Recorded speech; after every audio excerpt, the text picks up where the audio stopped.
Welcome to another episode of the Multifamily Collective. It is that time of the week again where you grab your favorite pencil or your favorite pen or your favorite writing utensil plus your notebook, your favorite notebook or laptop with a great keyboard. And your favorite beverage. For me this week, it's Grounds for Connection, the MMN Roast. And settle in for a conversation, a great conversation that I had with Dan Smith, who is the Chief Business Officer and founder at Verbaflo. And we dive into all kinds of things. AI, believe it or not. Nobody's talking about AI, right? We talked about AI.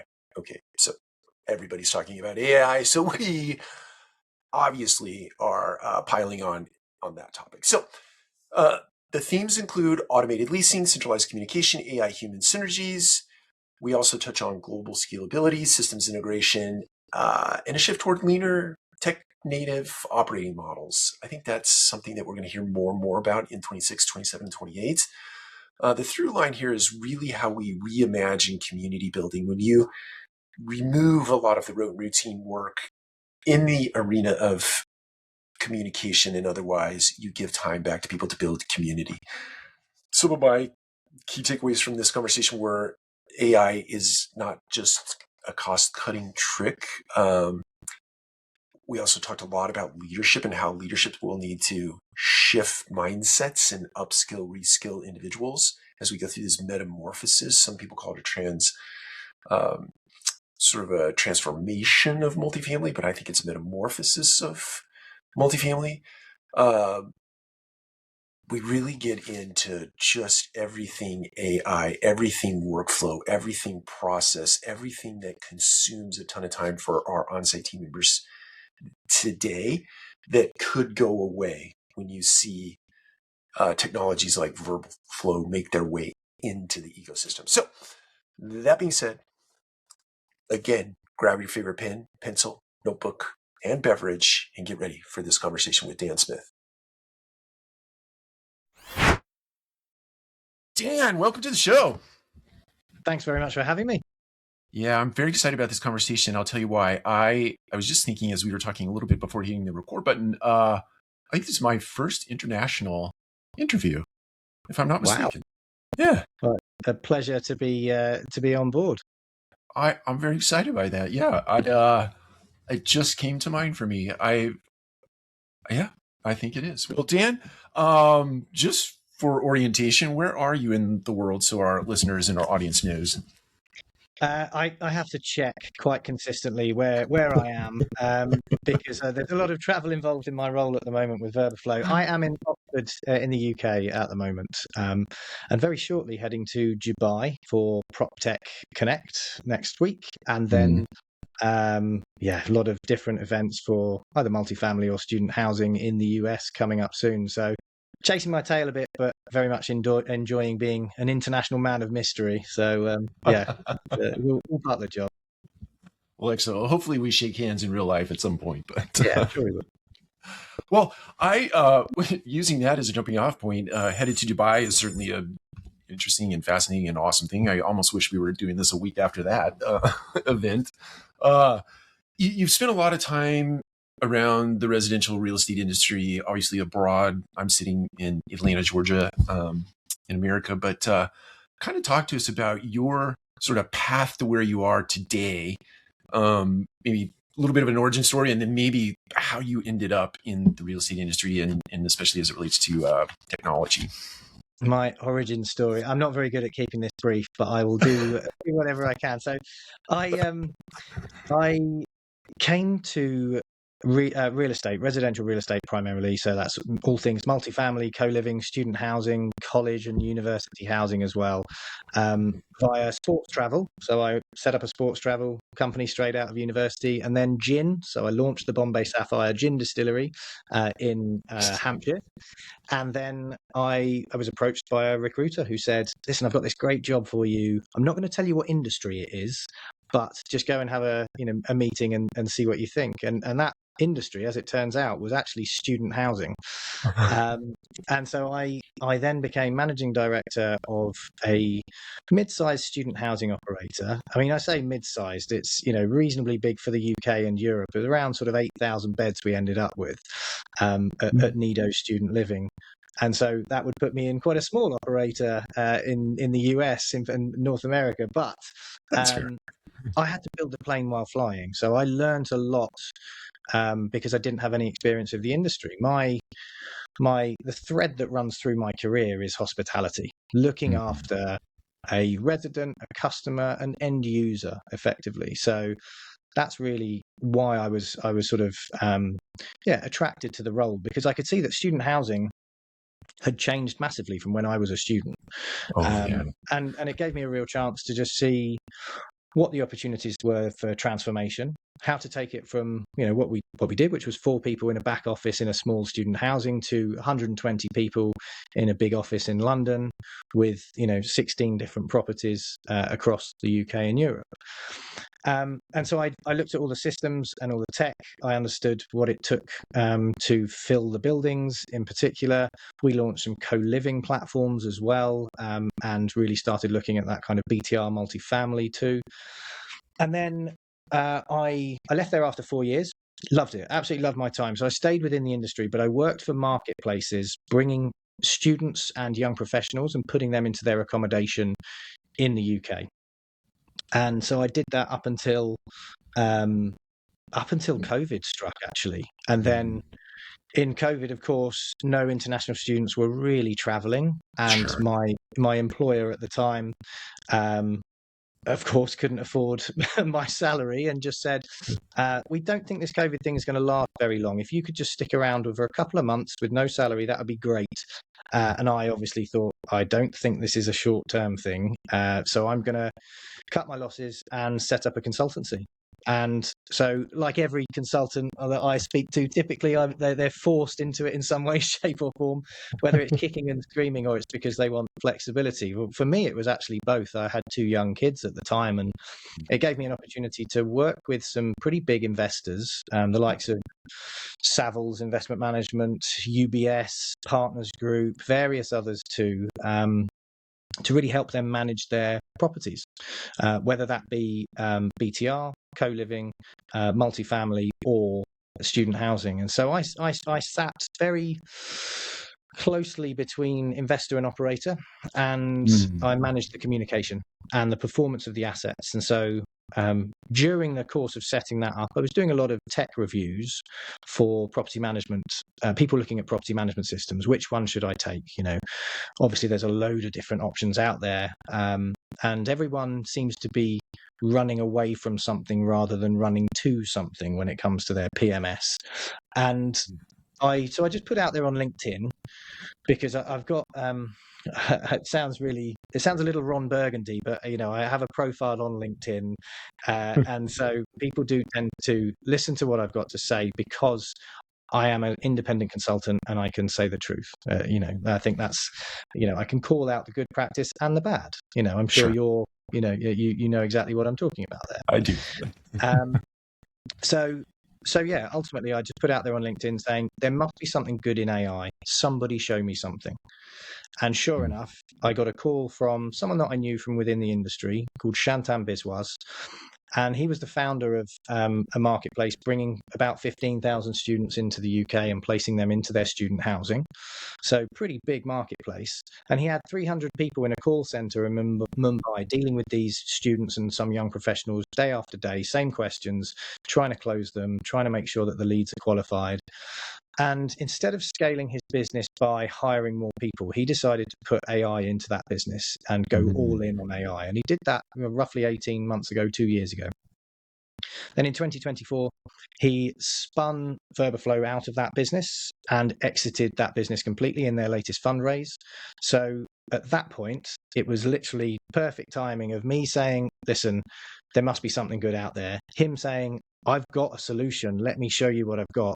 We did a demo and then both decided we needed to take this to market, because it was going to completely transform the way that real estate operators manage their properties, lease them up, deal with the maintenance queries, and the debt chasing in the arrears management, and keep those residents happy. And so we took it to market, and we've been doing that for a year now. it's built out now as a fully fledged AI platform across multiple channels. So it will deal with all of your resident communication on SMS, email, over the phone, WhatsApp, meta messaging. So that's obviously Facebook and Instagram, and also it will deal with it on WeChat as well. So for any Chinese residents that you may have, Sure. and it pulls it into one unifying platform. So it's an AI CRM, and that's where what we're seeing is a lot of our clients. And we got some pretty big clients because we have 200,000 units using Verbaflo already, in just over a year of selling it. They are using us as their proprietary CRM and plugging it into their property management system. So we're able to work with all the usual suspects: your Yardies, your MRIs, your Intratas, your RealPage, etc. Anyone and everyone, especially if they have a good API, an open API, we can plug straight in. There's no duplication. We will just run that property to, control that resident communication, make sure that the responses are instant, and also then qualify those leads and turn them into bookings. So it's been quite a ride, I'll tell you. But we've had great fun, and now this is the point where we are really very very focused on the US market in particular. Hence my travel and constant jet lag, and yeah, it's been a really interesting time, but we're very much enjoying launching in the US market already. All right. I think the sort of string I want to pull on, and just, everybody's talking about AI. Been talking about AI for probably the better part of 3 years now, since ChatGPT sort of made it a mass appeal. And so I imagine there's a tremendous amount of truth in what AI can actually accomplish, and ultimately get back to, say, a site team and or a corporate environment. And then there are a lot of potentially mistruths or misrepresentations as it relates to AI. And I'm interested in both from your perspective, somebody that's in it every day. What do you see as the good things that AI is doing and contributing to multifamily or otherwise? And then what are some of the sort of misconceptions or things you would say, hey, look out for that, because that's probably not a good thing? Oh, yeah, great question. The good things are that AI, using it within the day-to-day operations, it offers you that chance to streamline your systems. So you don't necessarily need another CRM, or a help desk or whatever it might be. You can plug in Verbaflo and then plug that into your PMS. And so it will save money by streamlining those systems. It will also help you to streamline your staffing and the employees that you have. And it's always sort of the elephant in the room, I think. And I don't think we should be afraid of saying that, because everybody is looking for savings in some way, shape or form, because management fees for multifamily, they're not astronomical. Investors want their pound of flesh. And we want to make sure that we want to make sure that Verbaflo gives every multifamily operator the opportunity to reduce those costs in the right place. So do you need seasonal staff to cope with a certain peak season for various different markets? No, you don't. You don't need that anymore. And that's what we see in student housing as well, where you just don't need that seasonal staff to deal with those inquiries, the typical responses. That's what we want people to stop having to do, those sort of inane responses that you just have to do, like, okay, what shall I bring with me? What time can I check in? Is there hot and running? Is there hot and cold water, or what? Just all those basic questions that I'm still amazed that we get as operators, and that each of our multifamily clients say to us, like, look, we're still getting these questions coming through. Are you going to alleviate that? Yes, immediately. So that's a real positive. You don't be a responder. You effectively are allowed to then curate that community. So general managers on site and those site teams, the property teams, they are able to then focus on what they're good at, which is building that community, because that's what people are going to focus on in the era of AI, where everything becomes automated.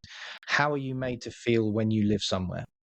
That is absolutely pivotal. You're going to expect an automated response and an instant response on the channel that you want, in the language that you want. Verbaflo's in 200 languages, and then you need to then think, okay, what is it beyond this? Like, everything is automated, everything's taken care of. What am I where am I living and what's the community like? So that's where Verbaflo and AI will empower operators to do that. And so that's the staffing question is a really interesting one, because we see that as a positive in terms of you can streamline and make sure that you're not over hiring in the wrong places. And for those places where you have to train people, you have to pay the recruitment fees, you have to then pay for their software licenses, even if it's on a temporary basis. That's really painful stuff. So AI will automate all of that. But the question that I always put to the clients is, how much do you want to reduce your site staff when you know how important they're going to be to the experience? So it's a case of thinking, right, let's let people use it. So that's why we always offer a free pilot. So we'll always offer a 3-month free pilot. Depends on the location, to be fair, 2 and 3 month free pilots. And that allows people to test it and think, okay, well, we've seen how it works. We can see what this does at a property level. Now, how does this look in a year or 2 years' time from a structural level? So how can we make sure that our money's going further? We're not jettisoning staff at a site level in particular, even though there are opportunities for streamlining. But what does that look like? So, we're putting our money where our mouth is with that free pilot to say, we will make sure that you can see where those savings are, see how it's used, but don't take it beyond that levels of resident satisfaction. So don't push those boundaries too hard, because ultimately they will push back and say, where have all the teams gone? Our community's gone. Everything's automated and it's all dealt with immediately, and we could book very, very simply and quickly. But let's still make sure that we focus on that sense of community as well. And that breeds through from the work that I do with the podcast that we've got, Housed Podcast, and also the consultancy work that I do too. It harkens me back to sort of how you led into your remarks, and that you have this hospitality through line. And if I bring that back to what you just said in terms of reskilling or upskilling current team members, and or trying to identify and bring team members into your organization today, hospitality seems to ring true to me, because they need to curate community. And really, the backbone of community is hospitality. It is service, or being in service of other people. It's interesting to me from a vendor's perspective. How are you going about? Sometimes it's hard for, let's say I put the operator hat on. It's sometimes hard for me, because I've never had to do it, to think about how I'm going to repurpose this or reskill this person if I want to keep them on my team and have them do something. So how are you thinking about, as a vendor, communicating to somebody you might be trying to sell to, hey, you're going to have all this time. Here's what you could potentially think about doing with it. How are you thinking about that? That's a great question, because it's not actually on us to really have to think about that. It's on us to provide those solutions to people, to say, listen, we actually want to give you a problem, in the sense of we want to give people their time back. Yeah. And but ultimately that cuts back to the societal question of what AI is going to do for work and, our personal lives across the board. Mm-hmm. We are going to get a lot more time back. And I see that already in the consultancy work that I've done previously. I now, 95% of my time is spent talking about Verbaflo, or taking Verbaflo to vendors and doing to clients and doing demos. But yeah, I am very conscious of the fact that there is that we do have to be mindful of that. And so what we're able to do is say, listen, we know that you, we go to a client and we say, look, we know that you use Yardi, Intrata, MRI, RealPage, whatever it might be, Appfolio. And we're able to then say, listen, we know those elements of using those systems, that you would be able to get some time back by having that all automated. So, what can you then do with that time? These are your options, because again, we know the systems so well. We're trying to automate as much as we can, but we don't want to take the life out of it. So what we want to do is make sure that we give them an opportunity to say, listen, focus on your, what we, in the UK, we call res life. So, all of the resident lifestyle, events, etc., curating that community, really checking in on people, getting to know them. When I ran Nido, we wanted all of our GMs to know every single resident and guest that comes into the property, and then build that relationship with them. And so that's really what we're able to do. We don't want to prescribe to operators, multifamily, student housing or otherwise, exactly what they should do with all that new free time that they've got by implementing Verbaflo. But equally, I want to steer it on that sort of personal level to make sure that we are focused on that community and on that resident. Because I do, like I said, in the era of AI, we're all going to gravitate towards things that make us really feel good in the moment. And that is where you live, first and foremost. And I think multifamily operators would do well to think about, okay, so we don't necessarily need a leasing agent, another leasing agent, for example. We don't necessarily need another maintenance person or whatever it might be. But how do we make sure that we don't then lose that, the instant responses, the actual people on site to fix any problems that might be going on with the property, or to build those in-person relationships, because AI will only go so far. So we're very mindful of the fact that we've got the most incredible solution that is out there. And genuinely, I thoroughly believe that, because I've stealth tested all of the others, as you would probably expect me to.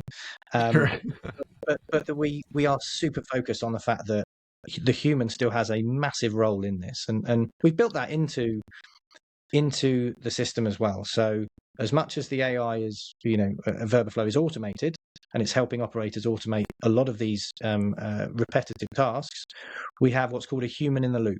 So we have an office full of AI engineers and quality control analysts looking at all of these interactions on a daily basis for each client to say, right, this could have possibly been better here, or actually, let's pull from this document or the website rather than pulling from the PMS, because we get a better or a quicker response. So we're constantly tweaking. It's not just we built this code and now AI just rewrites it and we're just constantly rewriting this code. It takes a lot of people. We have 55 AI engineers now, which is pretty which is pretty heavy on the cost base, but equally, they do an incredible job and they're worth their weight in gold.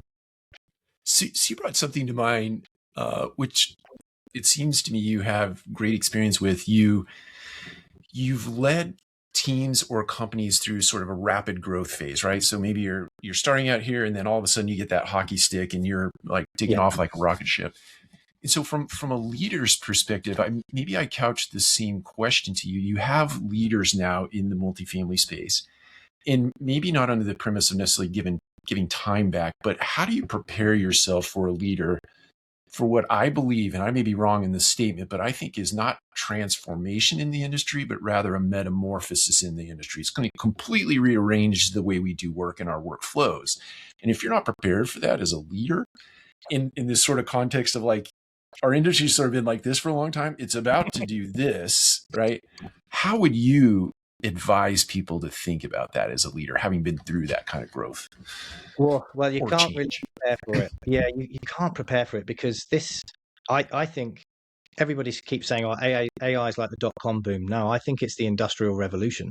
Yeah, that's right. I think it is so transformative that you can't really prepare for it. And I think that's one of the things that we have to kind of go into meetings sometimes with CEOs that are, their mind is totally blown by the potential here, and equally, and so they're instantly thinking, right, what does this look like for this department? What are our investors going to say? Like, does this mean that they're going to ask for money off the management fee or whatever it might be? Could we, all of those good things that come with responsibility there to your investors. But I think that the big transformation is very much here because people are starting to see what it looks like in adoption. Selling into a CEO and saying, look, we'll do this free pilot.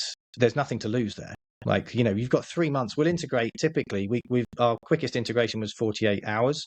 But, we'll typically integrate with your PMS and any CRM if needs be, and all your website, all your property information within 2 weeks. And then you've got another 3 months to really test that out. So, there's nothing to lose there. But if I'm selling this into a head of leasing and I'm pitching to them with their entire their leasing team behind them in a call center or a contact center, I can instantly see them sort of like glance across at their Right. team and think like, ooh, I don't know what your roles are going to look like within 18 months, but actually it's quicker than that. And that's where we've seen a lot of our larger clients, they're just not having to hire up the seasonal teams, and Right. they're equally not investing anymore in those leasing teams at the moment. And it's not just leasing, it's that customer support thing too. So Sure. I think we take a very careful approach through understanding the industry, having worked within the industry and knowing it as I do.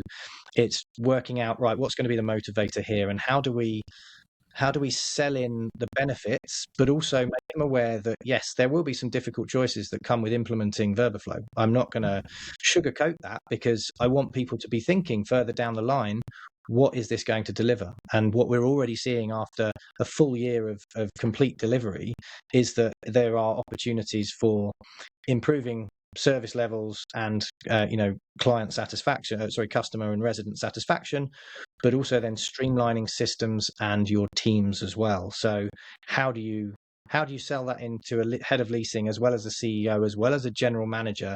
It's just something we have to do very carefully on a case by case basis, should we say? Yeah, I think that's true, and I think what I hear in all of that also is, and this probably harkens back to your hospitality as well, and it's there's a degree of empathy that we have to employ when we're selling into this, but then Absolutely. that same thing that we employ, that same empathy we employ, is the very thing that people who are going to be in service of or exercising hospitality on the backside of that, having all this time back, can now use that empathy to create a better experience, to use your word, the customer experience at the site level, and the resident satisfaction, even the team member satisfaction. It's empathy. I don't know if AI can do empathy yet. Maybe it becomes sentient at some point, but I'm not today.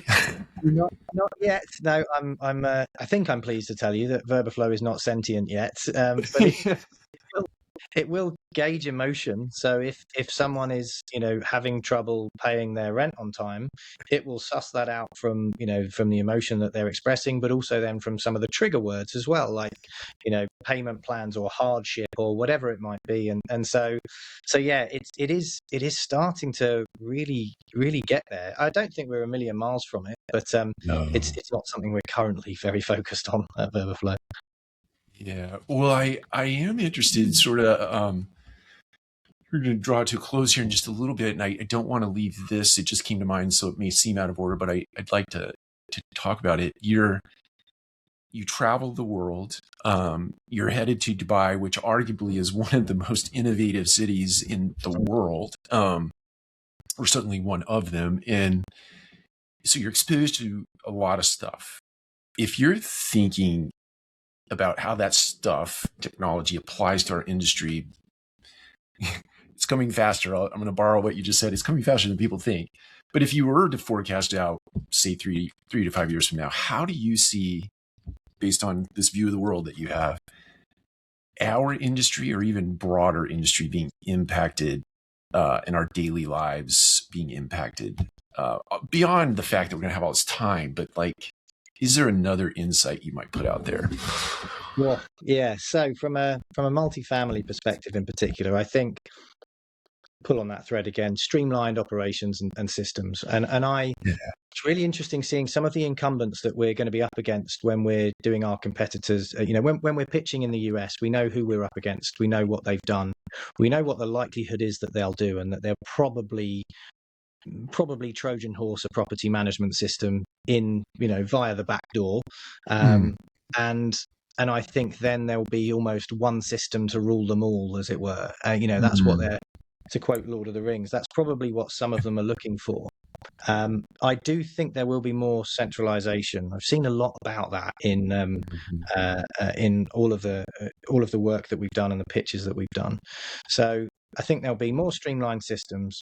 I think some of the best operators out there won't have even started yet. And I think that there'll be ultimately those that can benefit from not having the legacy of staffing and the structures that have been built over 10, 15 years, and also systems. So I think they will build those systems from the ground up using AI, and AI will be that foundation, and it will all be based on communication. That's why we focused on a CRM and that communications platform first of all, because you don't really want to open your resident app again, do you? And log a maintenance query manually and click the drop down and do whatever.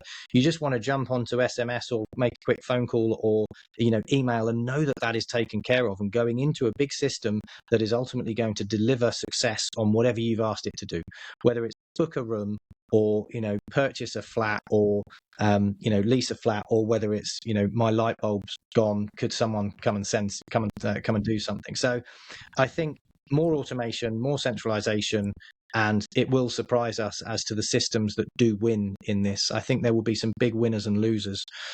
We're setting up Verbaflo to be one of the winners, obviously, but we're mindful of that competition and the incumbent legacy systems that real estate is ultimately dealing with as well.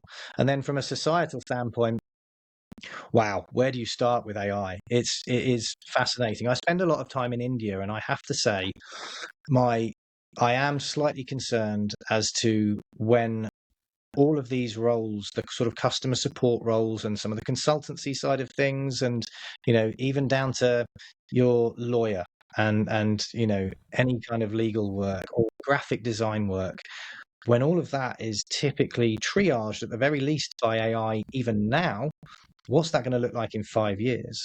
And you could bring that back to the state of higher education as well. We're quite concerned about the fact that universities and colleges aren't using AI in the right way. They're worried about whether students are using it to cheat, rather than actually thinking about how do I set up a student to actually become a young professional in the world of work, and what roles should they be doing. So I think we're on the cusp of, like I said, the industrial revolution here, and I'm not a doom monger about it at all, but I can see that there are forward-thinking companies that are ready for the transformation, and those that are just burying their heads in the sand. And that's my favorite project, to go in there and try and convince someone that, listen, this is coming. This is what you should probably look at. This is what the multifamily industry or student housing or co-living or whatever it is going to look like in sort of 3 to 5 years. Get ready for it now. Get your house in order. And yeah, not to scare anyone, but it is totally transformational. But we have to make sure that it is transformation in the right way and not just for the sake of it. So that's why I always labor the point of really curate that community, look after your residents. That if you do that, whatever technology you've got, it won't matter, because you'll be, getting people staying with you. Your properties will be releasing time and time again. And I think that is, the core of everything that we need to be doing in multifamily in particular. You brought something else to mind there that I'd like to tug on just a little bit. The idea of leapfrogging. So I read a story a long time ago. I think it was sub-Saharan Africa was sort of the point, and very hard to get to. And they decided not to put infrastructure in place because drone technology became a thing, and now they could drop goods into these communities without building out very expensive infrastructure to access. And it makes me think we're at that moment in time in the multifamily industry where, to your point, I think you made this point subtly, new companies coming into this space to manage properties can literally leapfrog what are traditional systems in the space to get their operations done. That's possible today. Would you agree? I think it's a really exciting time to be a startup in the operations space. Don't get me wrong. Some of the larger providers, will still be there, and they will still be doing extremely well. But will they be as lean? Will they be as profitable as a startup that doesn't have to come in with, huge amounts of staffing and pension liabilities and, all of the costs that go with that, and the old legacy systems where, you're scared to change the tech because you don't think there's the right time to change your PMS or your CRM or whatever it might be. Well, imagine not having any of that baggage, starting today from scratch. that really excites me. So whenever we get a startup where they're like, hey, we've got this investor that's actually looking at deploying quite a lot of capital with us, but we don't have a system, we've just started, this is a concept, that does really excite me, because I think in 3 to 5 years time they'll be the ones that are really nailing it. But I do think that what we can do as Verbaflo is to go into, the larger operators, or operators of any size that are pre-existing with their own PMS, and say, listen, this is the direction of travel. We will work with your PMS. This isn't a case of us saying, hey, just use us for everything. We can't do that. That's not what we do. So it's bringing people along on this journey and making sure that they're aware that there's some pretty tough decisions that will need to be made at certain times, but you should be able to make them relatively gradually in a bit of a phased approach. So I don't think anyone's expecting immediate change overnight. This is going to be, but I do think it's going to be relatively quick. That full transformation should have happened within the next 18 months in real estate and multifamily in particular. So everyone will have the AI solutions. Everyone will be reinvestigating what their tech stack looks like. And I think one of the core issues that we have as a sector is that you've got very few heads of AI. Like, you've got a lot of heads of IT who are typically used to dealing with software licenses, buying laptops and hardware, and all of the other good things that come with being a head of IT. But are they trained in AI? Probably about as much as I am, realistically. And I think that's a challenge for us to sell into when we can see that it is, they know the scale of the challenge that they've got.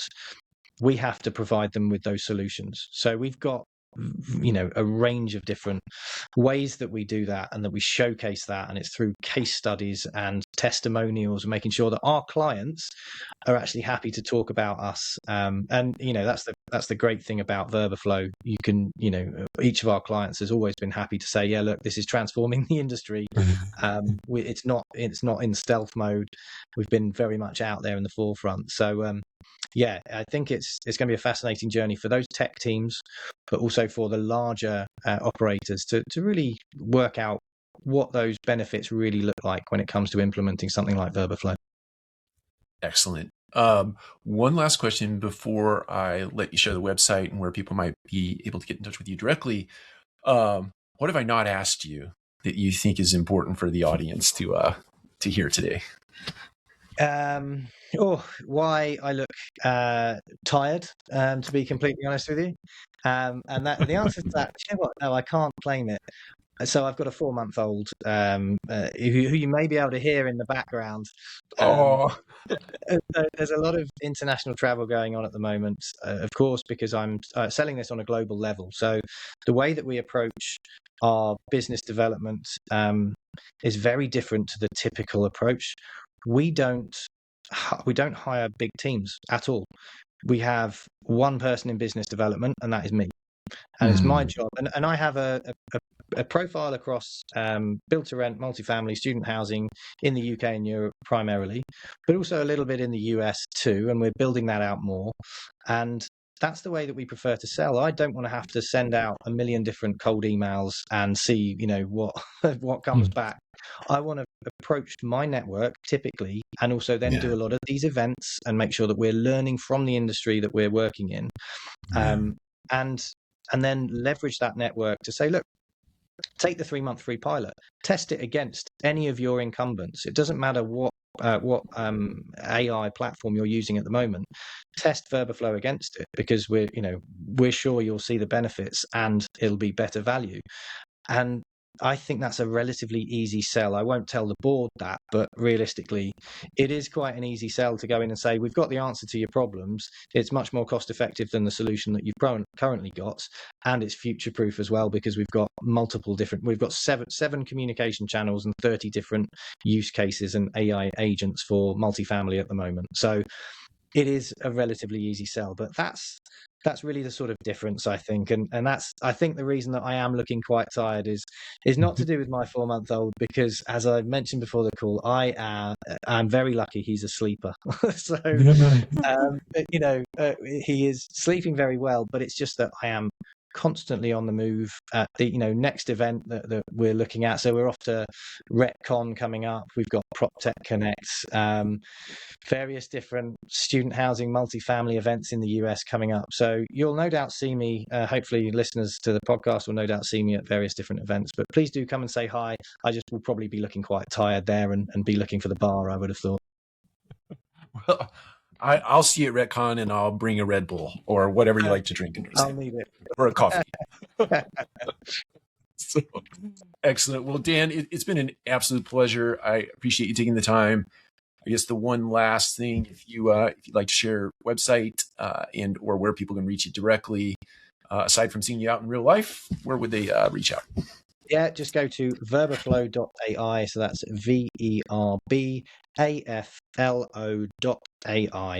And you can find me on there. You look me up on LinkedIn as well, just Daniel Paul Smith, and you'll find me talking about AI in multifamily and real estate pretty much every day, as my wife reminds me with the notifications on her phone.